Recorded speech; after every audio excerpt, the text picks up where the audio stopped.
Hi guys, welcome to anime talkies. நாம் இன்னைக்கு பார்க்க போகிறது bad hero in another world episode 1. கிராமத்தில் ஒரு மலையை கட்டாங்க. அந்த மலையில் நிறைய பேர் சேர்ந்து வேலை செஞ்சிட்ருக்காங்க. சில பேர் பள்ளம் தோன்றாங்க, சில பேர் தண்ணி எடுத்துட்ருக்காங்க. அப்போது தூரத்துலேருந்து ஒரு குரல் கேட்குது. அந்த குரல் சொல்லுது, சீக்கிரமாக செய்யுங்கடா அடிமை சோம்பேறிங்களா அப்படின்னும் போதே அந்த குரல் யாரோடதுன்னா ஒரு காப்ளினோடது. அந்த காப்ளின் ஒரு மனுஷன் மேலே நின்றுக்கிட்டு இந்த ஆர்டரை கொடுத்துட்ருக்கு. அப்போ தான் நம்ம ஹீரோ பற்றி சொல்கிறாங்க. ஹீரோ தான் strongest man in the world. Hero இது வரைக்கும் 23 சண்டை போட்டுக்கிறான். அதில் 23 சண்டையிலும் ஹீரோ ஜெயிச்சிருக்கான். அதில் நம்ம ஹீரோ தான் ஸ்ட்ராங்கஸ்ட் மேன் இந்த டைட்டிலை கடந்த 2 வருஷமாக வச்சிட்ருக்கான். அப்போ தான் ஹீரோ பேரை பற்றி சொல்கிறான். ஹீரோவோட பேர் தான் ஜோய் ஹண்ட். ஹீரோ ரிட்டைன் ஆன கொஞ்ச நாள்லேயே ஒரு லாரி ஆக்சிடெண்ட்டில் இறந்து போகிறான். ஹீரோ திடீர்னு ஒரு இடத்துக்கு ரீஎன்ஸ்பான் ஆகிறான். அப்போ தான் ஹீரோ யோசிக்கிறான், ஏன் எனக்கு மட்டும் ஆகணும் இப்படி? 21 வயசுலேயே நான் இப்படி சாகணுமா? அதுவும் நான் ஒரு சிங்கிள் பேச்சுலராகவே சாகணுமான்னு யோசிச்சுட்ருக்கான். அப்போ தான் ஹீரோ முன்னாடி ஒரு போர்ட்டல் ஓப்பன் ஆகுது. அந்த போர்ட்டல்லேருந்து ஒரு அழகான ஏஞ்சல் வரா. அப்போ தான் அவள் ஹீரோ கிட்ட சொல்கிறான். அவள் சொல்கிறா, எஸ்எஸ் கிளாஸ் ஹீரோ ஜோய் ஹேண்ட்ஸம் வெல்கம்ன்றா, என் பேர் தான் ரேச்சல்னு சொல்கிறான். அப்போது ஹீரோ முன்னாடி வந்து, ஹீரோ உங்களுக்கு நான் ஒரு 2 சாய்ஸ் தரேன். ஒன்று, நார்மலாக செத்து போத்து. 2வது, ஒரு ஹீரோவாக ரீஇன்கார்னேட் ஆகுது. அந்த உலகத்தில் நீங்கள் போன உடனே ஹீரோவாக ரீஇன்கார்னேட் ஆகிடுவீங்க. உங்களுக்கு நிறைய பொண்ணுங்க கிடைப்பாங்க அப்படின்றாங்க. எதுக்கு அவசரப்படுறீங்க? என்னென்னு ஒரு விழாவை பற்றி சொல்லுங்கள் அப்படின்றா. அதெல்லாம் தேவையில்ல ஹீரோ, கொஞ்சம் சீக்கிரமாக செலக்ட் பண்ணுங்க அப்படின்றான். அப்போ தான் ஹீரோ யோசிக்கிறான், நான் ரிட்டையர் ஆன சண்டையிலேருந்து, ஆனால் திருப்பியும் இன்னொரு உலகத்துக்கு போய் ரிட்டையர் ஆகணுமா அப்படின்னு ஹீரோ நினச்சிட்ருக்கான். அப்போ அந்த ஏஞ்சல், சீக்கிரமாக செலக்ட் பண்ணுங்கள், உங்களுக்கு வேணால் டீட்டெயிலாக சொல்கிறேன். நீங்கள் ஒரு வில்லத்துக்கு ரீஇன்கார்னேட் ஆவீங்க. அப்போது ஒரு வில்லேஜ் சீஃப் வந்து உங்களுக்கு தேவையான சாப்பாடு, ஃபுட்டு எல்லாத்தையும் கொடுப்பான். அதுவும் இல்லாமல் அவனோட பொண்ணை உங்களுக்கு கல்யாணம் பண்ணி வைப்பான். நீங்கள் அந்த உலகத்தில் ஹீரோவாக ஜாலியாக வாழலாம் அப்படின்னு ஹீரோ கிட்ட சொல்லி ஆசையை கலப்புறான். ஹீரோக்கு அவ்வளோ ஆசையாக சொல்லியும் ஹீரோ அதை அப்சர்வ் பண்ணதை பார்த்து அவள் ஆச்சரியமாக இருக்கா. அப்போது அவள் வந்துட்டு பிளான் பியை யூஸ் பண்ண வேண்டியதான். உங்களுக்கு வேணான்னா சரி விடுங்க, நான் போய்க்கிறேன் அப்படின்றா. அப்போது ஹீரோ சரி சரி சரி ஏன்னா அந்த 2 பிளான் 2 ஓகே தான், என்னை எப்படின்னா இது பண்ணுங்க, ஹீரோவாக்கிடுங்கன்னு ஆசை. ஹீரோ அவங்க காலை வெட்டின்னு கண்டு வந்து பெண்ணை ஹீரோவை அந்த ஏஞ்சல் வந்து சொல்கிறா, ஒன்று அது கேட்கலையே, கொஞ்சம் அசைட்டு ஆமாம் எதுவுமே அதை பற்றி சொல்லவே இல்லையே. ஹீரோ நான் ஹீரோவாக ஆசைப்படுறேன்னு ஹீரோ கற்றுக்கிட்டே சொல்கிறான். சரி, உங்கள் விஷ்டம் போலவே நான் உங்களை ஹீரோவாக ஆக்குறேன் அப்படின்னு ஹீரோ முன்னாடி சாமன் சர்க்கிளை ஓப்பன் பண்ணுறா. ஹீரோவும் ரீஇன்கார்னேட் ஆக ஆரம்பிக்கிறான். அப்போ கேட்குறான், அந்த உலகம் எப்படி இருக்குதுன்னு என்கிட்ட சொல்லலையே. கவலையப்படாதீங்க, அந்த உலகம் சூப்பரான உலகமாக தான் இருக்கும். உங்களுக்கு தேவையானது எல்லாமே இருக்கும். ஒரு நிமிஷம் இரு, அதை பற்றி எனக்கு எதுவுமே தெரியாதுன்னு ஹீரோ கத்திக்கிட்டே இருக்கான். அப்போது ஹீரோ வந்துட்டு ரீஇன்கார்னேட் ஆகிட்டான். அப்போது திடீர்னு அந்த ஏஞ்சலுக்கு ஒரு கால் வருது. சொல்லுங்கள், நான் அந்த ஏஞ்சல் அப்படின்றா. அப்போ தான் சொல்கிறாங்க, ஹீரோ மட்டும் இந்த உலகத்தில் ரீஇன்கார்னேட் ஆகல. ஹீரோவோட சேர்த்து 1,37,420 பேர் ஹீரோவை ரீஇன்கார்னேட் ஆகிக்கிறாங்க. அப்போ தான் ஹீரோவை காட்டுறாங்க, ஒரு ரூமில் படுத்துட்டு இருக்கான். அப்போது ஹீரோ முன்னாடி ஒரு குரல் கேட்குது, ஏந்திருங்க அப்படின்னு கத்துறாங்க. அப்போ யாரா அவன் ஹீரோ நினச்சிட்டே இருக்கும்போது ஹீரோ வயிற்றுல புக்குன்னு ஒரு அடி வீயுது. ஹீரோ ஏந்து டப்புன்னு திரும்பி அடிக்கலான்னு பார்க்குறான். அப்போது ஹீரோ முன்னாடி மாடு மாரியே ஒருத்தன் நின்றுட்டு இருக்கான். என்ன அடி பெருப்பியான்றான். அப்போ சார், நான் தான் இந்த உலகத்தோட ஹீரோ. இந்த காலத்தில் பைத்தியக்காரங்க நிறைய பேர் ஹீரோ தான் சுற்றிட்டு தீரானுங்க போல் அப்படின்னு அவன் நினச்சிட்ருக்கான். அப்போது ஹீரோ இது ஒரு டுட்டோரியல் குவிஸ்டாக தான் இருக்கும் அப்படின்னு நினச்சிக்கிட்டு இந்த மான்ஸ்டரை தோக்கடித்தான் ஃபஸ்ட்டு குவிஸ்டாக இருக்கும்னு நினச்சிட்டான். அதனால் ஹீரோ வந்துட்டு அந்த மான்ஸ்டரை அட்டாக்கை பண்ண ரெடி ஆகிறான். ஹீரோ அவன் காலை எடுத்து அந்த மான்ஸ்டர் தலையில் கிக் பண்ண ட்ரை பண்ணுறான்.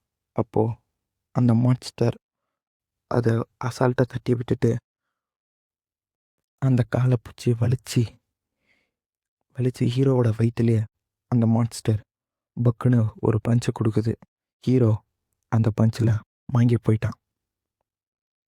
அப்போது ஹீரோக்கு ஒரு கேட்குது, ஹீரோ ஏந்திரங்கன்னு. யாரா அவன் கத்திட்டு இருக்கான் அப்படின்னு பார்க்கும்போதே ஹீரோ முன்னாடி ஒரு டோர் ஓப்பன் ஆகுது. அந்த டோர்லேருந்து திறந்து ஒரு காப்ளின் வருது. அந்த காப்ளின் கையில் ஒரு கத்தியும் வச்சிட்ருக்கு. அந்த கத்தியிலேருந்து ரத்தத்தை பார்த்துட்டு ஹீரோ கத்துறான். அந்த காப்ளின் சொல்லுது, இனிமேட்டு நீ ஒரு வாட்டி கத்துனாலும் உன் உயிர் உன் கையில் கிடையாதுன்ட்டு. ஓகே ஐயா அப்படி சொல்லிட்டு ஹீரோ கம்முன்னு உக்காந்துட்ருக்கான். அந்த காப்ளினும் கிளம்புது. அப்போ தான் ஹீரோ நினச்சி பார்க்குறான், எங்கே தப்பாச்சு, நான் ஒரு வில்லேஜ் போயிருக்கணும், அங்கே வந்துட்டு ஒரு வில்லேஜ் சீஃப் பொண்ணு தானே என்னை வந்து சந்திச்சிருக்கோம், என்ன இருக்கணும் ஹீரோ நினச்சி பார்த்துட்டே இருக்கும்போது அப்போது ஹீரோக்கு ஒரு குரல் கேட்குது. ஏய் நீங்கள் யாருன்னா இருக்கீங்களா? ஆமாம் நான் இருக்கேன் அப்படின்னு ஹீரோ சொன்னோடனே ஹாய் அப்படின்றான். அவன் பேர் வந்துட்டு சாய். நான் தான் உன்னோட சீனியர் ஹீரோ அப்படின்றான். ஏய் என்ன நடக்குது இந்த உலகத்தில்? நான் இந்த உலகத்தில் ஹீரோவாக தானே இருக்கணும், நான் எங்கே பண்ணிகிட்ருக்கேன்? ஓ ஓ ஓ கொஞ்சம் கம்மிரு ஹீரோ, நான் உனக்கு தெளிவாக சொல்கிறேன். அவன் ஹீரோ உயிரோட இருக்கீங்களா, உங்களை காப்பாற்றுறதுக்கு உண்மையான ஹீரோ வந்துக்கிறான் அப்படின்னு கத்துறான். அப்போது எல்லாருமே நானும் ஹீரோ தான், நானும் ஹீரோ தான், என்னை காப்பாற்றுங்க காப்பாற்றுங்கன்றான் அப்படின்னு குரல் கேட்குது. இந்த உலகத்தில் நூற்றுக்கணக்கான ஹீரோ இந்தமாரி தான் இந்த டீமன் ஃபோர்ட்ரஸில் மாட்டிகிட்டு இருக்கும். நீ ஒரு ரெட் கவு மாரியே இருக்க மான்ஸ்டரை பார்த்தியே, அதுதான் இந்த இடத்தோட ஹெட்டு. அப்புறம் அந்த காப்ளின் தான் இந்த இதோட சீஃப் ஆஃப் பிரிசன். அவன் சொல்கிறான், அந்த முட்டாள் ரேச்சல் மட்டும் தப்பாக அனுப்பலைன்னா நம்ம வேற விதத்தில் ஹீரோவை ஆரம்பிச்சிருப்போம் அப்படின்றான். அப்போ ஹீரோ கேட்கான், சார் அப்போ நம்ம வந்துட்டு வேற இடத்துலேருந்து தான் ஆரம்பிக்கணுமா? ஆமான்றான். இதுக்கு முன்னாடி இந்த ஹீரோங்களாம் வேற இடத்துலேருந்து தான் வந்துக்காங்க அப்படின்னு ஹீரோ கிட்ட சொல்கிறான். அப்போ நாம் எல்லாம் நரகத்தில் மாட்டிக்கிட்டோமா அப்படின்றா. எல்லாத்துக்கும் அந்த முட்டாள் ரேச்சல்ன்ற ஏஞ்சல் தானா அப்படின்னு நினச்சிருக்கான். அப்போ தான் அவன் சொல்கிறான், நாம் இருக்கிறது ஸ்லேவ் ஸ்குவாட், டீமன்காரி ஆர்மிக்கிட்ட அடிமையாக நம்ம எல்லாம் இருக்கோம் அப்படின்றான். அடுத்த நாள் ஹீரோ வேலையை செஞ்சிட்ருக்கான். அப்போது ஹீரோ மேலே அந்த காப்பி நின்றுட்டு மனுஷங்களை சாப்பிடுங்க, அவங்கள குடிங்க அப்படின்னு பாட்டு பாடிட்டு இருக்கு. ஹீரோவும் கஷ்டப்பட்டு வேலை செஞ்சிட்ருக்கான். நைட்டு ஹீரோ கஷ்டப்பட்டு ஒர்க் பண்ணிட்டு டயர்டாகி படுத்துட்ருக்கான். அப்போது இந்த முட்டாள்லையே ரேச்சலாக தான் நம்மளுக்கு எவ்வளோ பிரச்சனையாச்சுன்னு ஹீரோ அவளை பற்றி திட்டிகிட்டே இருக்கும்போது ஹீரோ கையில் ஸ்பார்க்கிள்ஸ்லாம் வர ஆரம்பிக்குது. கொஞ்ச நேரத்துக்கு அப்புறம் ஹீரோ முன்னாடி ஒரு சிஸ்டம் மோட் ஓப்பன் ஆகுது. அதில் கேம் ஸ்டார்ட்னு ஆரம்பிக்குது. அப்போது ஹீரோவோட ஸ்டாட்ஸு காட்டுது. அதை ஹீரோவும் ஸ்டாட்ஸாக பார்த்துட்டு ஆச்சரியப்படுறான். அப்போது ஹீரோக்கு அதில் ஹீரோவோட எபிலிட்டி பிக்காக்ஸ்னு காட்டுது. இன்னுமா ஸ்டாமினா இருக்குன்னு பக்கத்தில் இருந்த ஹெல்மெட் கேட்குறான். அப்போ தான் ஹீரோ சொல்கிறான், என் ஸ்டாமினா 28 இருக்குன்னு. அப்போது நீ லெவல் 1 தானே பவர்ஃபுல்லாக தான் இருப்பேன் அப்படின்னு அவன் சொல்கிறான். எவ்வளோ இருந்தோம் என்ன பிரச்சனை, நம்ம அடிமைங்க தானே அப்படின்னுட்டு அவன் ஹீரோ கம்முன்னு காதில் முடிக்கிட்டு படுத்துடுறான். ஹீரோ குட் நைட் செட்டில் படுத்துறான். அப்போ நீ நைட்டு வந்துட்டு இப்போ ஹீரோ அவன் சிஸ்டமாக செக் பண்ணி பார்க்கலாம். ஹீரோக்கு வித்தியாசமாக 2 வித்தியாசம் இருக்குது. ஹீரோ பாயிண்ட், போனஸ் பாயிண்ட்னு இருக்குது. ஹீரோக்கு அதை பார்த்து ஆச்சரியமாக இருக்குது. நான் கேட்டு பார்த்த வரைக்கும் யாருக்குமே அந்த போனஸ் பாயிண்ட்னாலும் தெரில, ஹீரோ பாயிண்ட்னாலும் தெரில அப்படின்னு ஹீரோ சொல்லிகிட்டு இருக்கும்போது அப்போது ஹீரோ முன்னாடி ஒரு ஸ்பார்க்கிள் வருது. அந்த ஸ்பார்க்கிள்லேருந்து ஒரு போர்ட்டல் ஓப்பன் ஆகுது. அந்த போர்ட்டல்லேருந்து ரேச்சல் வெளியே வரா. அதோட பாயிண்ட் பற்றி நான் உங்களுக்கு சொல்கிறேன்னு சொல்லிட்டு ரேச்சல் சொல்கிறான். அதோட இந்த கதை முடியுது. நாளைக்கு பார்ப்போம். இதோட ஆவணத்தில் ரேச்சல் ஹீரோ பாயிண்ட்டை பற்றி வேணா நான் சொல்லட்டுமான்னு சொல்லிட்டு ரேச்சல் சொல்கிறா. அப்போது ஹீரோ, நீ முதல்ல அடியை வாங்கு, அப்புறம் ஹீரோ பாயிண்ட்டை பற்றி சொல்லுன்னு ஹீரோ ரேச்சலை போட்டு கயிறில் கட்டி ஹீரோ பொல்லன்னு பொழக்கிறான். ரேச்சல் சொல்கிறான், உங்களை தப்பாக அனுப்பிச்சதுனால என்னை உங்களுக்காக பர்சனல் மேனேஜராக போட்டுக்கிறாங்கன்னு ஹீரோ சொல்கிறான். கேட்குறான், ஏன் எனக்கு பர்சனல் மேனேஜராக போகணுன்னு? ஏன்னா நீங்கள் தான் எஸ்எஸ் கிளாஸ் ஹீரோன்னு ரேச்சல் சொல்கிறான். இனிமேட் நான் அவன் ஹீரோவை இருக்க போகிறதில்ல அப்படின்னு சொன்னதுக்கு ரேச்சல், ஏன் ஹீரோவாக இருக்க மாட்டேங்கன்னு ஹீரோ நான் ஹீரோவை இருக்க போகிறதில்ல, பரவாயில்ல. ஆனால் ரேச்சல் சொல்கிறா, நீங்கள் டீமன் கிங்கை தோக்கடிக்க தேவையில்ல, ஆனால் நீங்கள் ஒரு நார்மலான லைஃப்பை வாழ வேணான்னு ரேச்சல் கேட்குறா. எனக்கு அதெல்லாம் தேவையில்லைன்னு சொல்லிட்டு ஹீரோ கம்னு படுத்துடுறான். ரேச்சல் அதுக்குள்ளே இவனுக்கு இதெல்லாம் பழக்கமாக ஆரம்பிச்சிச்சான்னு அவள் ஆச்சரியப்பட்டிருக்கா. அப்போது ரேச்சல் ஏன் பர்சனல் ஃபேரியாக அமைச்சிக்கிறாங்கன்னு அப்போ தான் சொல்கிறாங்க. காட் தான் ரேச்சலை சூஸ் பண்ணி அவனோட பர்சனல் ஃபேரியாக இருக்க சொல்லிக்கிறாங்க. பர்சனல் ஃபேரின்றவங்க அவங்க சாகிற வரைக்கும் அவங்களுக்காக வேலை செஞ்சு இது பண்ணணும். அவங்க செத்தோன்னு தான் அவங்களால திருப்பி மோட்டல் வேர்ல்டுக்கு போக முடியும்னு அந்த சொல்கிறாங்க. ரேச்சல் என்னை மட்டும் அமைச்சிடாதேன்னு கத்திட்டு கெஞ்சிறான். ஆனால் அப்பயும் கடவுள் பார்க்காம ரேச்சல் வந்துட்டு ஹீரோக்கு பர்சனல் ஃபேரை அனுப்பிச்சி விட்றாங்க. ரேச்சல் சொல்கிறா எல்லா பர்சனல் ஃபேரையுமே அவங்க வாரியரோட கமாண்டை கேட்டு நடந்துக்கணும், இல்லைன்னா அவங்களுக்கு பனிஷ்மெண்ட் கிடைக்குன்றா. அப்போ தான் ஹீரோ காலைல விழிஞ்சதும் ஏன் கொய்ன்னு கத்திக்கிட்டே இருக்கேன்னு சொல்லிட்டு ரேச்சலை பிடிச்சி தரையில் போட்டு அடிக்கிறான். அப்போ வந்துட்டு காப்ளின்ஸ்லாம் உள்ளே வருது. உள்ளே வந்தோன்னே ஹீரோ அதை பிடிச்சி ட்ரெஸ்க்குள்ளே இப்போ தான் அந்த காப்ளின் வந்து என் மனித பறவை உன்னை ரெட்டன் கூப்பிட்டான்னு ஹீரோ கிட்ட சொல்லுது. ஹீரோ ஹீரோ ரெட்டன் ஆஃபீஸ்க்கு போகிறான். அப்போ ரெட்டன் சொல்லுது, நான் உன்னை பற்றி கேள்விப்பட்டேன். ஐயா, என்னை பற்றி நல்லதாக தானே கேள்விப்பட்டீங்கன்னு ஹீரோ கேட்க, உன்னை பற்றி அந்த காப்ளின் நல்லதாக சொல்லிச்சு. நீ அந்த மனுஷங்களை சூப்பராக கமெண்ட் பண்ணுறியா, உன்னால் அவங்களோட எஃபிஷியன்சி அதிகமாக்குது. அதனால் நான் வந்துட்டு உன்னை கமாண்டரை போடலான்னு நான் யோசிக்கிறேன். நீ நான் சொல்கிறேன். ஐயா, நீங்கள் கொடுத்தா ஓகே தானே ஐயா அப்படின்னு ஹீரோ சொல்கிறான். அப்போது ரேச்சல் சொல்கிறா, நீ ஒரு ஹீரோ, நீ வந்துட்டு டீமன் ஆர்மியில் போய்ட்டு சேரக்கூடாதுன்னு அவள் கத்துறா. ஆனால் அந்த சத்தம் அவங்களுக்கு கேட்டுச்சு. அப்போ தான் கேட்குறாங்க, ஏதோ சத்தம் கேட்டுச்சா? இல்லையா, நான் அவங்களை சேர்ந்ததுல எனக்கு ரொம்ப சந்தோஷம். ஹீரோ அவன் தலையை எடுத்து பெஞ்சில் இடிச்சு அவனோட சின்சியரிட்டி காட்டுறான். அப்போ தான் அவன் நினைக்கிறான், நான் என்னோட எஸ்கேப் பிளான்லாம் வேஸ்ட்டாக போகுதுன்னு நினைக்க பார்க்குறான். சில நாள் கழிச்சு காட்டுறாங்க, ஹீரோ வந்துட்டு அந்த கமாண்டர் ஆகிட்டான். அவன் மனுஷங்களை ரொம்ப கொடுமைப்படுத்துகிறான். எங்கள் பாட்டியை உன்னோட ஸ்பீடாக வேலை செய்வேன், நீ என்னடா இவ்வளோ சோம்பேறி இருக்காங்க ஹீரோ அவங்கள திட்டிகிட்டு இருக்கான். அப்போ தான் ஹீரோ முன்னாடி ஒரு சிஸ்டம் ஓப்பன் ஆகுது. ஹீரோக்கு கரிஷ்மா ஸ்கில் இன்க்ரீஸ் ஆகுது. அதோட ஹீரோக்கு ரெட்ரனோட ஃபேவரபிலிட்டியும் இன்க்ரீஸ் ஆகுது. அதுக்கப்புறம் கொஞ்சம் நேரத்துக்கு அப்புறம் ஹீரோக்கு இன்னொரு நோட்டிஃபிகேஷன் வருது. ஹீரோக்கு கமாண்டிங் ஸ்கில்லும் ஹீரோக்கு கிடைக்கிது. ரேச்சல் சொல்கிறதுலாம் ஹீரோ கேட்காம மனுஷங்களை ஹீரோ கஷ்டப்படுத்தி வேலை வாங்கிட்டு இருக்கான். நைட் ஆயிடுச்சு, ஹீரோ படுத்துட்டு இருக்கான். அப்போ ரேச்சல் வந்து, உனக்கு என்னென்னா பைத்தியமாக பிடிச்சிச்சு, ஏன் இந்த மாதிரிலாம் பண்ணுற அப்படின்னு கேட்கலாம். அப்போ தான் ஹீரோ அவனுக்கு ஒரு கிஸ்ட் வந்துக்குது. ரெட்ரனோட ஃபேவரபிலிட்டி அக்செப்ட் பண்ணால் ஹீரோக்கு 100 ஹீரோ பாயிண்ட் கிடைக்குன்னு ஹீரோ சொல்கிறான். ஹீரோ காலையில் எழுந்து எல்லா மனுஷங்களையும் டீமன்ஸோட சாங்கை பாட சொல்கிறான். அப்போ தான் ரேச்சல் சொல்கிறா, ஏன் கடவுள் வந்துட்டு சோயான் சாங்கை பண்ணணும், இது ஒரு காரணத்தோடு தான் இருக்குன்னு ஹீரோ சொல்கிறான். அப்போ வந்துட்டு அந்த காப்ளின் வந்துட்டு ஹீரோவை கூப்பிட்டான்னு சொல்லி ரெட்ரன் சொல்கிறான். ஹீரோ ரெட்ரன் ஆஃபீஸ்க்கு போகிறான். அப்போது ரெட்ரன் சொல்கிறான், உன்னை கொஞ்ச நாளாகவே மனுஷங்களோட ப்ரொடக்டிவிட்டியும் எஃபிஷியன்சியும் ரொம்ப ஏறிக்குது, அது காரணம் நீ தான் நினைக்கிறேன். அதுக்கு ஆமாம் சார், நான் எல்லாம் உங்கள் அட்வைஸை கேட்டு தான் நான் செஞ்சேன், அதனால தான் மனுஷங்களை சூப்பராக செய்கிறாங்கன்றேன். அப்போ தான் ஹீரோக்கு ஒரு நோட்டிஃபிகேஷன் வருது, ரெட்ரனோட ஃபேவரபிலிட்டி நீங்கள் வாங்கிட்டீங்க, அதனால உங்களுக்கு 100 ஹீரோ பாயிண்ட் கிடைக்குதுன்னு ஹீரோக்கு மெசேஜ் வருது.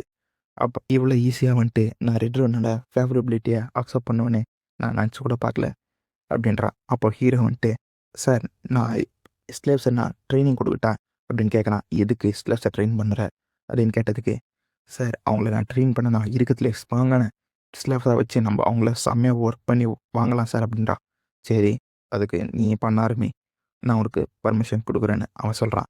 அதுக்கு ஹீரோ தேங்க்யூ சார் அப்படின்னு சொல்லிட்டு ரேச்சல் வருத்தப்பட்டா. ஃபஸ்ட்டு டீமன் ஆர்மியில் சேர்ந்தான், நெக்ஸ்ட்டு ஸ்லேவ்ஸை ட்ரைனிங் பண்ணுறான். இவனா பைத்தியமான ரேச்சல் நினச்சி வருத்தப்பட்டுன்னு இருக்கான். அப்போ தான் ஹீரோ சொல்கிறான், என்கிட்ட ஒரு பிளான் இருக்குது. ஏன் என்னன்னு கேட்டதுக்கு ஹீரோ சொல்கிறான், இந்த கோட்டையில் மொத்தமாக 300 ஹியூமன் ஸ்லேவ்ஸ் இருக்காங்க, அதுவும் இல்லாமல் 500 டீமன்ஸ் ஆர்மி இருக்காங்க. நாம் நினச்சோன்னா ட்ரெயின் பண்ணி அந்த ஹியூமனை வச்சு நம்ம ஈஸியாக அந்த மான்ஸ்டரை தோக்கடிச்சிடலான்னு ஹீரோ சொல்கிறான். அது இல்லாமல் ஹியூமன்ஸ் வந்துட்டு நம்மளை காப்பாற்ற வந்தாங்கன்னா அவங்களோட நம்ம சேர்த்து ஹெல்ப் பண்ணால் ஈஸியாக அவங்கள தோக்கடிச்சிடலான்றான். ஃபஸ்ட்டு நம்மளை கச்சை ரிவார்ட் பாயிண்ட் விற்று எப்படி யூஸ் பண்ணலான்னு ஹீரோ செக் பண்ணுறான். அப்போ தான் ஹீரோ அவனோட ஃபஸ்ட் டைமாக டெஸ்டர் ஓப்பன் பண்ணுறான். அப்போது ஹீரோ முன்னாடி நிறைய ஸ்கில்ஸ்லாம் காட்டுது, ஆனால் எல்லா ஸ்கில்லுமே வெஸ்டர்ன் ஸ்கில்லாக தான் இருக்குது. அதனால் ஹீரோ வந்துட்டு, இன்றைக்கி நீ செத்தடி ரேச்சல்னு சொல்கிறான். அதனால் ரேச்சல், நீங்கள் லெவல் 1 தான் இருக்குது ஸ்டோர், அதனால தான் எல்லாம் 1 இருக்குது பொருள்லாம் காட்டுது, நீ லெவலில் பதிமானா அந்த பொருளும் நல்ல லெவலில் இருக்குன்னு சொல்கிறான். நீ அதெல்லாம் தெரியாது, இன்றைக்கி நீ சாவ போறடி ரேச்சல் சொல்லிட்டு ஹீரோ ரேச்சலை போட்டு அடிக்கிறான். ஸ்லேவ்ஸ்லாம் ஹீரோக்கு மட்டும் சல்யூட் பண்ணுங்கன்னு சொல்கிறாங்க. நீங்கள் எல்லாம் ஸ்டார்ட் பண்ணுங்கள், டீமன் ஆர்மி ஸ்ட்ராங்கன்றாங்க. எல்லாம் சேர்ந்து பாட்டு பாட்டுறாங்க, மனுஷங்களை வெட்டுங்க சாப்பிடுங்கன்னு பாட்டுட்டு இருக்காங்க.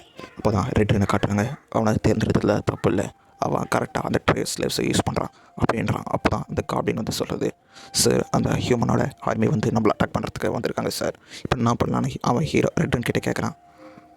சார் அவங்களுக்கு பொரி ரெடி பண்ணலாமா அப்படின்னு அவன் கேட்டான் காப்ளின். அதுக்கு அவன் சொல்கிறான், இருக்கிறதுலே ஸ்ட்ராங்கான கமாண்ட் எய்த் பெட்டலியான், அதுவே தோற்றுச்சுன்னா நாம் கன்ஃபார்ம் தோற்றுருவோம் சார். நம்ம இப்போயோ ஒன்றா தான் நம்ம தப்பிக்க முடியும்னு இந்த காப்ளின் சொல்லுது.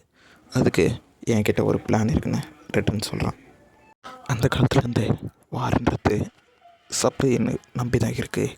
யார் ஒழுங்காக சப்ளையை மேனேஜ் பண்ணுறாங்களோ அவங்க தான் ஜெயிப்பாங்க. சப்ளைனா மனுஷங்களையும் ஆஃபீஸ் இருந்தால் சேர்த்துன்னு ரெட்டன் சொல்கிறான். திடீர்னு ரெட்டன் வந்துட்டு ஹீரோ பின்னாடி வந்து குதித்து நிற்கிறான். ரெட்டன் சொல்கிறான், ஜோஹான் சாங் நம்மக்கிட்ட டைம் இல்லை, நம்ம சீக்கிரமாக கிளம்பிடும். சொல்லிட்டு இருக்கும்போதே ஹியூமன் ஆர்மி வந்து அவங்கள அட்டாக் பண்ணுறாங்க. ஹியூமன் ஆர்மியும் காப்ளின்ஸும் சேர்ந்து சண்டை போட்டுட்ருக்காங்க.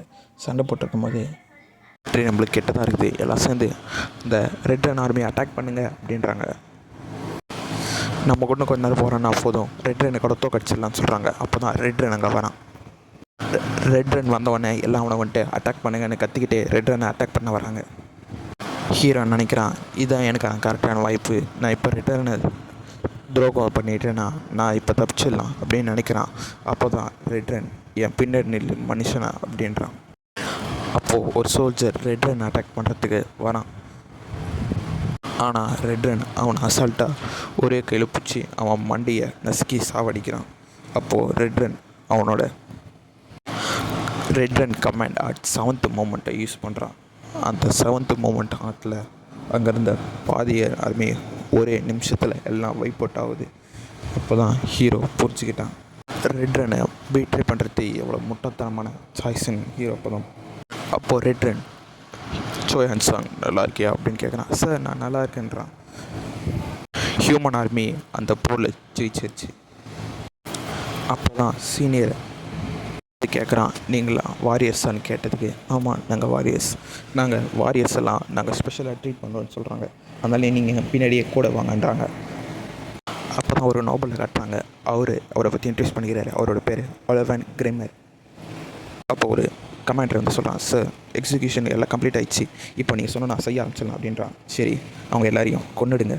ஓகே சார் அப்படின்னு ஒரு அப்போ சோல்ஜர்ஸ்லாம் அவங்க வாழ எடுத்துட்டு நீங்கள் எல்லாம் கெஸ் அவங்கன்னு சொல்லிட்டு அவங்கள சாவடிக்கிறாங்க. ஆனால் ஹீரோ மட்டும் அங்கேருந்து தப்பிச்சு ஒரு கேரேஜில் ரிட்டர்ன் கூட போகிறான். அப்போ தான் ஹீரோ நினச்சி பார்க்குறான், ஏன் எனக்கு மட்டும் இப்படி திருப்பி ஆகணும், எனக்கு 2 வாய்ப்பு கிடைச்சோம், திருப்பி நான் இவன் கூட மாட்டிக்கணும்னு ஹீரோ நினச்சிட்டு இருக்கான். அப்போது ஹீரோ கொஞ்சம் சத்தமாக கத்தினதில் ரிட்டர்ன் ஏந்திட்டான். ஜோஹான் சாங் உனக்கு எதனா பிரச்சனை இருக்கா, உனக்கு எதனா சொல்லணுமான்னு கேட்டதுக்கு ஹீரோ, சார் ஒன்றும் இல்லை சார், நான் எதுவுமே பிரச்சனை இல்லை சார் அப்படின்றான். உன்னை கூட்டு வந்தது ரொம்ப நல்ல சாய்ஸ் தான் நான் நினைக்கிறேன்னு ரெட்ரன் சொல்கிறான். நம்ம கேசலுக்கு போனோன்னே உன்னை அஃபிஷியலாக டீமன் ஆர்மியில் சேர்த்து விட்றேன்னு சொல்கிறான். ஹீரோ இது எனக்கு ரொம்ப பெருமைன்னு சொல்லிட்டு உள்ள மனசை கஷ்டப்பட்டுக்கிட்டு ஹீரோ சொல்லிகிட்டு இருக்கான். அவங்க 2 பேரும் சேர்ந்து டீமன் ஆர்மிக்கு வந்துட்டாங்க. அப்போது டீமன் ரெட்ரனை எல்லாம் சேர்ந்து வரவேற்கிறாங்க. அப்போ ஹீரோ சொல்கிறான், சார் உங்கள் கூட வரது ரொம்ப பெருமை தான்றான். ஜோஹான் சாங் ஒன்று ஞாபகம் வச்சுக்கோ, நீ எங்கேருந்து பிரிச்சனா நீ அந்த டைமு செத்துருவ, அதனால் நீ என் கூடிய இரு அப்படின்றான். ஹீரோ நினைக்கிறான், எந்த வாய்ப்பு கிடைச்சாலும் நான் எப்படியாச்சும் தப்பிச்சுட்டு இருக்கணும்னு சொல்கிறான். அப்போது ரெட்ரன் ஒரு கமாண்டர் ஹிம்மிஸை பக்கத்துக்கு கூட்டுன்னு போகிறான். ஹீரோ நினைக்கிறான், இந்த குரலை கேட்டால் ஒரு பொண்ணோட குரலாக தான் இருக்குது, அப்போது கமாண்டர் ஒரு பொண்ணாக தான் இருப்பாங்கன்னு ஹீரோ நினைக்கிறான். இந்த கமாண்டர் ஹிம்மிஸை கட்டுறாங்க. ஓ நீ யாரை கூட்டின்னு வந்து பாரு, ஒரு மனுஷனையா ரெட்ரன் அப்படின்னு கேட்குறான். ஹீரோ நினைக்கிறான், கமாண்டர் ரொம்ப அழகாக இருக்காங்கன்னு. கமாண்டர் ஹிமிஸ் உன்னோட வாய்ப்புகளுக்கு ரொம்ப நன்றின்னு ஹிமிஸ் சொல்கிறான். ரெட்ரன் சொல்கிறான், என்னை மன்னிச்சிருங்க, நான் அந்த கோட்டையை காப்பாற்ற முடியாதுக்கு. அதுக்காக சொல்கிறான் ஹிமிஸ், அது ஒன்றும் பிரச்சனை இல்லை, ஏன்னா 8th கமாண்டர் தோற்றனால தான் நீங்கள் இது பண்ண முடியுதாமா போச்சு, அதுக்கு உங்கள் எதுவும் பிரச்சனை கிடையாது. தப்பு பண்ணவங்களோட தோலை எல்லாத்தையும் உரிச்சிட்டேன் நான், இதனால் இப்போ எந்த பிரச்சனையும் இல்லை. அப்போ ஹீரோ நினைக்கிறான், அவங்களோட பவர்னால் என்னால் மூச்சு கூட முடியல அப்படின்றான். அந்த ப்ரெஷர் ஒரு நிமிஷமும் 7 எலும்புகளை நொறுக்கிட்டே இருக்குது, என்னால் மூச்சு கூட ஓட முடியல, கஷ்டமாக இருக்குது. அப்போ தான் அவள் கேட்குறா, ஏன் ரெட்ரன் ஒரு மனுஷனை கூட்டின்னு வந்த? மேடம் இவன் தான் ஜோஹான் சாங், நான் தான் உங்களுக்கு இது முன்னாடி அமைச்ச லெட்டரில் சொல்லியிருப்பேன், அவன் தான் இவனை டீமன் ஆர்மியில் சேர்க்கணுன்னு நான் ஆசைப்பட்றேன். ஓ எவ்வளோ அழகான ஒரு மனுஷன் ரெட்ரன் சூஸ் பண்ணிக்கிறான் அப்படின்றான். மேடம் நான் என் பெஸ்ட்டை நான் போடுவேன்றான். கமாண்டர் ஹிமிஸ் வந்துட்டு, நீ எவ்வளோ நாள் டீமன் ஆர்மியில் உயிரோடு இருக்கன்னு பார்க்கலாம் அப்படின்றான். எனக்கு தெரியும் மேடம், அவனை எல்லோரும் சாப்பிட்டுடுவாங்கன்னு, அதனால தான் நான் கேட்குறேன், நான் இவனை வந்துட்டு ட்ரெயின் பண்ணிட்டான்னு கேட்டதுக்கு இன்னும் உன்னால் ட்ரெயின் பண்ண முடியாது, அதுக்கு பதில் இவனுக்கு ஒரு வேலை இருக்குது அப்படின்னு சொல்லிட்டு அவள் வாயை திறந்து அதுலேருந்து ஒரு நாய் மாரி இருக்க ஒரு உயிரினத்தை எடுத்து ஹீரோ கிட்ட கொடுக்குறான். சோய், இனிமேட்டு உன்னோட வேலை இந்த நாயை பார்த்துக்கிறது. இந்த நாயோட பேர் போபான்றா. என்ன இந்த நாயை பார்த்தா நரகத்தில் இருக்க நாய் மாரியே இருக்குது, இது குழந்தையா இது அப்படின்னு நினைக்கிறான். அப்போ அந்த நாய் வந்துட்டு ஒரு ரெண்டு கொலைக்குது. இனிமேட்டு உன்னோட பொறுப்பு தான் போபாவை பார்த்துக்கிட்டுன்றான். ஓகே மேடம், இனிமேட்டு நான் ஒழுங்காக பொறுப்பாக பார்த்துப்பேன்னு ஹீரோ சொல்கிறான். அந்த நாய் பறந்து வந்து ஹீரோ தலையை வந்து கடிச்சிட்ருக்கு. அப்போது ஹீரோ முன்னாடி ரேச்சல் வந்துட்டு என்ன திருப்பி உனக்கு ஒரு நியூ கெஸ்ட் வந்துக்குதுன்னு கேட்குறான். ஏய் ஏன் கத்துறை கம்னரு அப்படின்னு ஹீரோ சொல்கிறான். அதில் வந்துட்டு போபாவோட அஃபெக்ஷனை பெறணும்னு போட்டுக்குது. அப்போது அங்கே ஒரு காப்ளின் வருது. ஹே மனுஷனே, நான் தான் இங்கே உன்னோட சீனியர், நான் சொல்கிறத நீ கேட்டு இருந்துக்கணும்னு அவன் சொல்கிறான். ஓகே சார், நீங்கள் சொல்கிறத நான் கேட்பேன் அப்படின்னு ஹீரோ சொல்கிறான். அப்போது போபா அவன் பின்னாடி வந்து அவன் தலையை நக்குது. எப்படி இது இன்னும் முழிச்சிட்ருக்கா? ஏ போபா, இந்த மனுஷனை சாப்பிட்டுடு, செம்ம ருசியாக இருப்பான். அப்போ ஹீரோ சொல்கிறான், இன்றைக்கி போபா சாப்பிட போகிறதுக்கு என்ன இல்லை உன்னைத்தான் அப்படி சொல்லிட்டு ஹீரோ அந்த காப்ளின் எடுத்து போபாவுக்கு சாப்பாடை தூக்கி போட்டுறான். போபா அவனை கடித்து சாப்பிட்டுடுது. அந்த நாய் சாப்பிட்டு சும்மா இல்லாமல் ரேச்சலை தொத்துட்ருக்கு. ரேச்சல், ஏ ஹீரோ என்னை எப்படின்னா காப்பாற்றுன்னு ரேச்சல் சொல்கிறான். அதுக்கு ஒரு ஐடியா இருக்குது அப்படின்னு சொல்லிட்டு ஹீரோ அவன் சிஸ்டம் யூஸ் பண்ணி ஒரு போனை ஆர்டர் பண்ணுறான். ஹீரோ அந்த போபா கிட்டே, இது உனக்கு வேணும்னா இங்கே அதை போய் பிடி அப்படின்னு சொல்லிட்டு ஹீரோ தூக்கி போகிறான். போபா போயிட்டு அந்த எலும்பை பிடிக்குது. அந்த எலும்பை டக்குன்னு சாப்பிட்டு முடிச்சுட்டு திருப்பியும் அந்த எலும்பு இல்லாததுனால வெளியில் இருக்க ஹீரோவை கடிக்க வருது. அப்போது ஹீரோ சொல்கிறான், எல்லா நாயுமே கண்ட்ரோல் பண்ணோன்னா ஒரே வழி தான், அதுக்கான மந்திர வார்த்தை வாக்கிங் அப்படின்னோடனே போபா நல்ல குழந்தையாட்டம் அவன் முன்னாடி வந்து நிற்குது. ஹீரோவும் போபாவும் கிச்சனை தேடி போயிட்டு இருக்காங்க. போபா வந்துட்டு ஹீரோவை இஸ்த்துக்கிட்டு போயிட்டே இருக்குது. அப்போது ரேச்சல் சொல்கிறான், இங்கே எதுவுமே எனக்கு சாப்பாட வாசனை வரல. அப்போ தான் ஒரு காப்ளினை பார்க்குறாங்க. காப்ளின் கிட்ட, ஏய் காப்ளின், இந்த எப்படி கிச்சனுக்கு போகிற வழி எங்கன்னு கேட்குறாங்க. அப்போது அந்த காப்ளின் அந்த போபா எங்கே இருக்கேன்னு கத்திக்கிட்டே இருக்க சாப்டர் முடியுது. இதோட ஸ்டாப்பிட்டீங்களே, இந்த நாயை நான் மட்டும் ஒழுங்காக பார்த்துக்கினா போதும், என்னால் ஈஸியாக வாழ்ந்துட முடியுங்க, எனக்கு அது வரைக்கும் பிரச்சனை இல்லைன்னும் போதே போபா காணாமல் போயிடுது. ஹீரோ வந்துட்டு எங்கே போன போபா அப்படின்னு கத்திக்கிட்டே இருக்கான். இப்போ நான் அந்த போபா மட்டும் கண்டுபிடிக்கலனா என் வாழ்க்கையே எங்கேயோ முடிஞ்சது, எனக்கு கல்யாணமும் ஆக போகிறதில்ல, நான் ஒன்று கட்டியாவே செத்துருவேன் அப்படி சொல்லிட்டு வருத்தப்பட்டுகிட்டே இருக்கான். அப்போ தான் போபா வருது. போபா வந்தோடனே ஹீரோ போபா பார்த்துட்டு, போபா வந்துட்டியா அப்படின்னு ஹீரோ பார்த்துட்டே இருக்கும்போது போபா வாயில் ரத்தக்கரை இருக்குது. ஹீரோ நினைக்கிறான், கன்ஃபார்ம் போபா யாரையோ ஒருத்தரை சாப்பிட்டுக்குதுன்னு பார்த்தால தெரியுது. அப்போ ஏதோ ஒரு பிரச்சனை இருக்குன்னு ஹீரோ நினைக்கிறான் கன்ஃபார்ம் ஏதோ ஒரு பிரச்சனை நடக்க போதுன்னும் போது பின்னாடி காப்ளின்ஸ்லாம் ஹீரோவை தத்துட்டு வர ஆரம்பிக்குது. ஹீரோ போபாவை பிடிச்சிக்கிட்டு ஓடிட்டு இருக்கான். ஹீரோ நினைக்கிறான், நம்ம ஒரு டெட்டில் மாட்டிக்கிட்டோம், அவ்வளோதான், நம்மளால் தப்பிக்க முடியாதுன்னு ஹீரோ டெட் என்னோட போயிட்டு நின்றுட்டு வேறு வழியே இல்லை, இப்போ நான் அதை தான் பண்ணியோம். சகோதரர்களா, நான் அவனை கொன்னது போபா தான் அப்படின்றாங்க. அந்த காப்ளின் சொல்லுங்க, அவனை சாப்பிட்டுடலாம் அப்படின்றாங்க. ஹீரோ நினைக்கிறான், சோய் உன்னால் முடியும், எப்படின்னா இதை கண்ட்ரோல் பண்ண முடியும் அப்படின்றான். அப்போ ஹீரோ வந்துட்டு, உங்களுக்கு எவ்வளோ திமிரு இருக்கணும், நீங்கள் யார்கிட்ட மோதுறீங்கன்னு உங்களுக்கு தெரியுமா அப்படின்றதுக்கு, யார்கிட்ட, இதுதான் போபா, கமாண்டர் ஹெமிஸோட பெட்டு, இது எங்களை ஏமாற்ற பார்க்குறியா மனுஷா, உன்னை நாங்கள் என்ன சொன்னாலும் நாங்கள் ஒன்று விட மாட்டோம். ஓ அப்படின்னா நான் யாருன்னு காட்ட வேண்டியதான், போபா உன் வேலையை காட்டேன்றான். ஹீரோ சொல்கிறான், இப்போயாச்சு யாருன்னு போபா தெரியுதா, இனிமேட்டு எதுனா கேள்வி இருக்கான்னும் போது ஹீரோக்கு முன்னாடி ஒரு நோட்டிஃபிகேஷன் வருது. நீங்கள் மாரியே காப்ளின்ஸை கால் பண்ணதால் உங்களோட கரிஸ்மா ஆட்ரிபியூட் இன்க்ரீஸ் ஆகுதுன்னு ஹீரோக்கு நோட்டிஃபிகேஷன் வருது. ஹீரோ என்ன நினைக்கிறான், போபா கொண்டா கூட எனக்கு தான் பாயிண்ட் கிடைக்குதுன்னு நினைக்கிறான். அப்போ தான் கமாண்டர் ஹெமிஸ் வந்து பார்க்குறாங்க. வெளியே என்ன சத்தம்னு கேட்கும் போது தான் கமாண்டர் ஹெமிஸ், ஹே நியூபி இங்கே என்ன பண்ணிகிட்டு இருக்க அப்படின்னு கேட்குறாங்க. ஹெமிஸ் ஆஃபீஸில் காட்டுறாங்க. ஹெமிஸ் சொல்கிறாங்க, என் பேரையும் போபா பேரையும் யூஸ் பண்ணி நீ தப்பிக்கிறதுக்கு யூஸ் பண்ணிக்கிட்ட போல் அப்படின்னதுக்கு ஹீரோ, மேடம் என்னை மன்னிச்சிருங்க, நான் பெரிய பாவத்தை பண்ணிட்டேன் அப்படின்றோம். இது எனக்கு பிரச்சனை இல்லை, ஏன்னா நீ ஒரு மனுஷன், நீ ரொம்ப முட்டாள், இதுவாக இருக்கிறதுனால நீ இந்தமாரி யுத்திகளை தான் பயன்படுத்துவ தெரியும். அதுக்கு ஹீரோ நன்றி மேடம்ன்றான். ஹியூமன் ஆர்மி எல்லாத்தையும் ஸ்ட்ரென்த்து வச்சு தான் சால்வ் பண்ணணும்னு நினைப்பாங்க, அதனாலே நிறைய பிரச்சனை வரும், அப்படின்னா பிரச்சனைனா அப்படின்னு ஹீரோ கேட்டதுக்கு, அதை நீயே இன்னும் கொஞ்சம் ஃபியூச்சரில் கண்டுபிடிப்ப, நீயே எக்ஸிக்யூட்டிவ் அதை பற்றி யோசிக்கக்கூடாது, மேடம் என்கிட்ட இருக்க ஸ்கில் வச்சு நான் எப்படி ஆக முடியும்னு ஹீரோ கேட்டதுக்கு, டீமின் ஆர்மில பவர் எப்படி சூஸ் பண்ணுவோம்னா, நாங்க சண்டை போட்டு தான். இன்னும் உனக்கு 1 மந்த் டைம் இருக்கு. அதுக்குள்ள நீ ஸ்ட்ராங் ஆயி நான் சொல்ற ஆப்போனன்ட்ட நீ தோற்கடிக்கணும்னு அவ சொல்றா. நீ கொஞ்சம் கொஞ்சமா ஸ்ட்ராங் ஆயி பேட்டலியன் கமாண்டர் இதுக்கு போகணும் அப்படின்றா.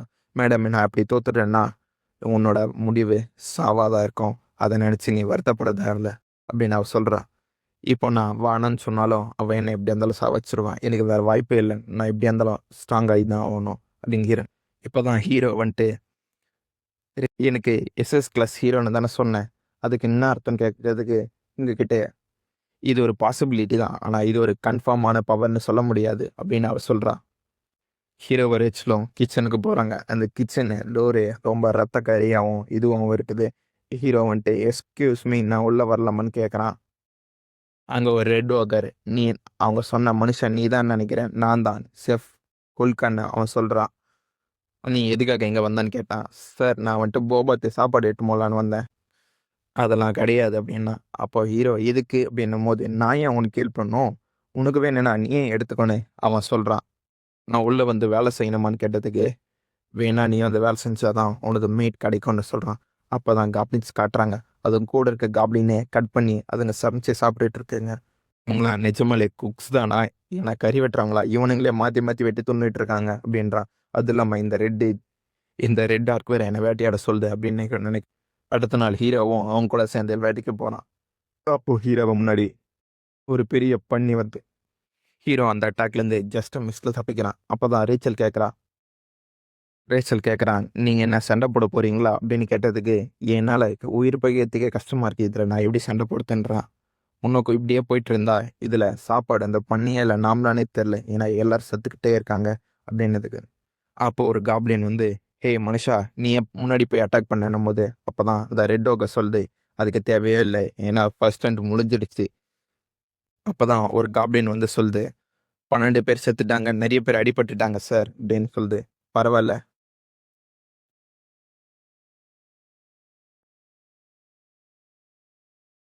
ஹே ரேச்சல், நம்ம எஸ்கேப் பிளானை கேன்சல் பண்ண வேண்டியதான் அப்படின்னு ஹீரோ சொல்கிறான். இதுக்கு ரேச்சல், ஏன் நம்ம எஸ்கேப் பிளான் கேன்சல் பண்ணணும், ஏன் பண்ணக்கூடாது சொல்லு, நம்ம இங்கே இருந்தனா நம்ம ஸ்கில்லை லெவலப் பண்ணிக்கலாம், எக்ஸ்ட்ரா எக்ஸ்பீரியன்ஸும் கிடைக்கும் அப்படின்றான். எக்ஸ்பீரியன்ஸாக எப்படி, நம்ம ஒன்றும் இல்லை, லாஸ்ட்டு ஃபைனல் ப்ளோ மட்டும் கொடுத்தா போதும், அந்த மான்ஸ்டரோட பாயிண்ட்ஸ் எல்லாம் நம்மளுக்கு கிடச்சிரும். ரேச்சல் சொல்கிறான், இது ஓகே தான், ஆனால் நீ ஒரு ஹீரோ, இந்தமாரி தப்பான வேலையெல்லாம் பண்ணி எக்ஸ்பீரியன்ஸ் இருப்பேன்னா அதெல்லாம் யாருக்கு கவலைப்படுவான், நம்மளுக்கு தேவை எக்ஸ்பி தான், அதெல்லாம் தேவையே இல்லை.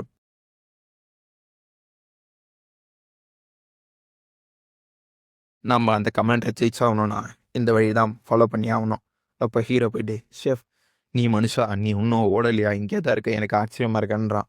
அப்போ தான் ஹீரோ சொல்கிறான், நான் கண்டிப்பாக ஓட மாட்டேன், ஏன்னா நீங்கள் ஆங்குலாம் ஆள் இருக்கும்போது நான் ஏன் ஓடணும், எனக்கு எதுக்கு பயம் இருக்குன்னு ஹீரோ சொல்கிறான். அப்போது இந்த ரெட் கோகர் கம்னே இருக்கிறத பார்த்துட்டு, நான் இதை ரெட்கன்ஸ் கிட்ட சொன்னால் ரெட்டன் எப்பயோ புகழ்ச்சியில் மகிழ்பிட்டப்பான், இவன் அப்படி இருக்கானும் போது அவன் டப்புன்னு என் முன்னாடி வந்து இவ்வளோ தைரியமாக பேசுகிற அளவுக்கு உனக்கு துணிச்சலுக்கு பார்த்தா எனக்கு ரொம்ப சந்தோஷமாக இருக்குது, எல்லாம் உங்களோட தைரியம் தான் ஷெஃப் அப்படின்னு ஹீரோ சொல்கிறான். சரி நெக்ஸ்ட்டு நீ தான் லீட் பண்ண போகிறேன்னு ஹீரோ கிட்ட அவன் சொல்கிறான். இருக்கிறதுலே ரொம்ப ஹானவரமான பொசிஷன் அதுதான், ஆனால் நாங்கள் அது யாருக்குமே கொடுக்க மாட்டோம் எக்ஸப்ட் உன்னை தவிர அப்படின்னு அவன் சொல்கிறான். ஹீரோ சொல்கிறான், நான் இவ்வளோ தைரியமான காப்ளின்ஸ் முன்னாடி என்னால் நிற்க முடியுமா, நான் ரொம்ப வீக்கான ஒரு மனுஷன் வேஸ்ட்டு தான் அப்படின்றான். அப்போ தான் ஒரு காப்ளின் வந்துட்டு, ஷெஃப் என்னாச்சு அப்படின்னு ரெட் ஓகே கேட்குறான். மான்ஸ்டர்ஸ் தான் நம்மளை அட்டாக் பண்ண வருது அப்படின்னு சொல்கிறான். அப்போ தான் ஒரு ஓலை சத்தம் கேட்குது, அது கன்ஃபார்ம் ஓனாங்க தான் கூட்டமாக வருதுங்க அவன் சொல்கிறான். இதுதான் எனக்கான கரெக்டான டைம், நான் யூஸ் பண்ணிக்கணுன்றாங்க. ரெட் ஓகே சொல்லுது, அந்த மீட் எதுவுமே நல்லா இருக்காது, ஆனால் அது ரொம்ப டேஸ்டியாக இருக்கும் அப்படின்னு சொல்லிட்டு அவன் கத்தி எடுக்கிறான். எல்லாரும் உங்கள் ஆயுதத்தை எடுங்க, இன்றைக்கி நம்ம ஓனாயோட சூப்பை தான் குடிக்க போகிறோன்னு சொல்கிறான். ஹீரோ கடைசி வடியை மட்டும் கொடுத்தா போதும், நான் கன்ஃபார்ம் ஜெயிச்சிடலாம் அப்படின்னு நினச்சிட்டு இருக்கும்போது ஹீரோ அப்போது ரேச்சல் அவளோட பிளெஸ்ஸிங்கை யூஸ் பண்ணி ஹீரோவோட ஹெல்த்தையும் ஸ்ட்ரென்த்தையும் இன்க்ரீஸ் பண்ணுறா 3 நிமிஷத்துக்கு. என்ன நினச்சா எனக்கே ரொம்ப பெருமையாக இருக்குன்றா. என் முட்டாள் ரேச்சல், இதை முதல்ல யூஸ் பண்ணால் நம்ம ரொம்ப யூஸ்ஃபுல்லாக யூஸ் பண்ணியிருக்கலாமே, அதை தான் நான் இப்போ சொல்லிட்டேன், இப்போ கூட என்னை அடிக்காத அப்படின்னு அவள் சொல்கிறா. தேங்க்யூ ரேச்சல், உன்னோட பவரை யூஸ் பண்ணி நான் எவ்வளோ பவர்னு பாரு அப்படின்னு ஹீரோ சொல்லுவான்.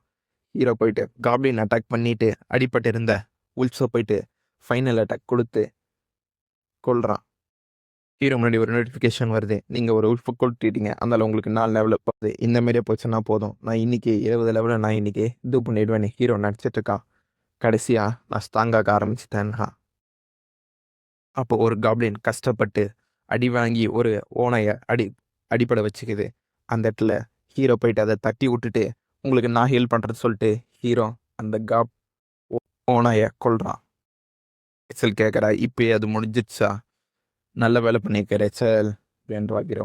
எனக்கு தெரிஞ்சு அவங்க எல்லா மான்ஸ்டரையும் பிடிச்சிட்டு இருப்பாங்க தான் நினைக்கிறேன். இப்போது எல்லாத்தையும் க்ளீன் பண்ணி திரும்பி போக வேண்டியதான். வேணும் போதே அந்த காப்ளின்ஸ் எல்லாம் அந்த கறியை எடுத்து சாப்பிட ஆரம்பிக்கிறாங்க. அதை பார்த்து ஆச்சரியத்தில் இருக்கும் போதே ஹீரோ பின்னாடி இருந்து ஒருத்தரை கை வைக்கிறான். சோய் ஹன்சங், என்னத்தை பார்த்துட்டு இருக்க அப்படின்னு கேட்குறான். அப்போ தான் ஹீரோ பார்த்தா, செஃப் ஒன்றும் இல்லை, நீங்கள் அப்படியே சாப்பிட்றீங்க அப்படின்னு ஹீரோ கேட்குறான். நாங்களாம் ஃபஸ்ட்டு வேட்டையான ஃபஸ்ட்டு சாப்பிட்டு தான் எங்களோட பெருமையை நினைப்போம் அப்படின்னு சொல்கிறான். ஹீரோ, என்னடா பச்சை கறியை தோன்றத்தில் என்னடா பெருமை உங்களுக்கு அப்படின்னு ஹீரோ நினச்சிட்டு இருக்கான். அப்போது ஓகர் வந்துட்டு அவனுக்கு ஹீரோக்கு அவன் மீட்டை கொடுத்து, நீ சாப்பிடு, உனக்கு இதுக்கு தகுதி இருக்குதுன்னு சொல்லிட்டு கொடுக்குறான். ஹீரோ வந்துட்டு, என்னடா பச்சையாத்தோன்னு சொல்லி உயிர் எடுக்கிறீங்க அப்படின்னு நினைக்கும் போது ஹீரோ வந்துட்டு கறியை பச்சு சாப்பிட்டு பார்க்குறான். இது நல்லதாக இருக்குது, ஆனால் நான் டஃப்பாக இருக்குது. ஹீரோ நினைக்கிறான், நான் இதெல்லாம் டேஸ்ட்டாக உருவாக்குனா போதும், இவங்க எல்லாரும் என்ன அசால்ட்டாக கண்ட்ரோல் பண்ண முடியும் அப்படின்னு. அது இல்லாமல் காட் ஆஃப் செஃப்பாகவும் என்னால் ஆக முடியும்னு சொல்லிட்டு ஹீரோ வந்துட்டு அவனோட ஹீரோ ஸ்டோரை ஓப்பன் பண்ணுறான். மனுஷன் நாக்கியை கண்ட்ரோல் பண்ணுற ஒரே ஒரு மேஜிக்கல் டிவைஸ் இதுதான் சொல்லிட்டு இதான் ஹீரோ குக்கிங் ஸ்கில்லையும் சால்ட்டையும் வாங்கலாம். நாளைக்கு பார்ப்போம் நண்பா.